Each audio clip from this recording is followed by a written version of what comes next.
Premier vrai test pour l'équipe de France face à la Norvège, facile vainqueur du Brésil et du Japon.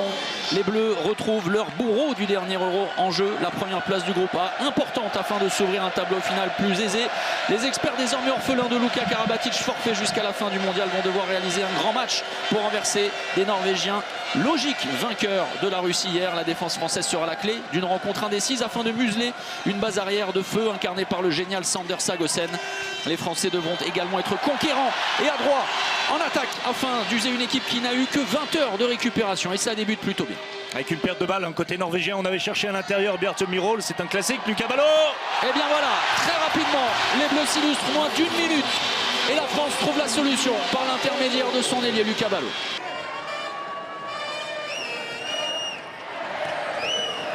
Allez, reprendre de oh, le passage de bras. Et bien voilà, Timothée Nguessan, pour ceux qui en doutaient encore, est en pleine forme et vient de le montrer magistralement. Et c'est fermé derrière par Thierry Omeyer. Côté norvégien, on est en supériorité numérique d'un coup d'un seul puisqu'on évolue sans gardien de but. Oui, c'est bien sorti, Valentin porté derrière, c'est récupéré, Lucas Ballot. Longue distance, la mire est ajustée. Et la satisfaction totale de Didier Dinard. Les Bleus sont magnifiques. Le passage en force, c'est bien défendu de la part des Norvégiens et le piège s'est refermé sur Timothée qui tarde à se replier. Tonesen va en profiter certainement. Ouais, et Bjartmir Myhrvold, comme hier, brille. Nicolas Karabatic croisé pour Nedim Remili. Oui, qui signe son entrée. Nedim, là aussi, une grosse envie de la part de Nedim qui nous confiait effectivement qu'il n'avait pas réussi le début de mondial qu'il espérait. Les Français qui vont peut-être terminer cette première période en infériorité numérique. Tangen pour Bjørnsen.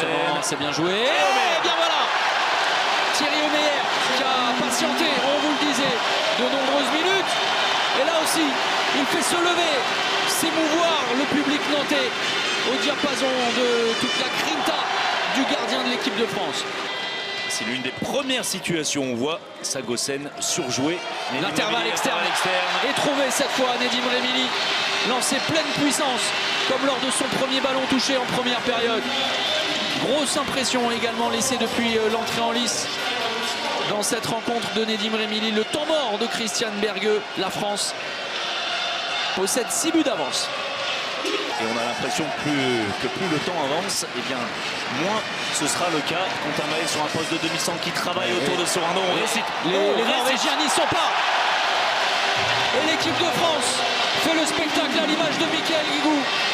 Un homme qu'on va saluer là aussi très chaleureusement, Xavier Baraché, futur joueur. Et il retournera à Saint-Raphaël dans le sud qu'il aime tant.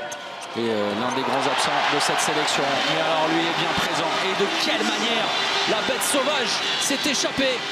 Allez Vincent. Sander Sagosen a pris 2 fois. Thierry Omeyer et bien voilà. Vincent Gérard. Évidemment. Double infériorité numérique. 4 joueurs de champ simplement. Et on vous parlait de la défense tout terrain.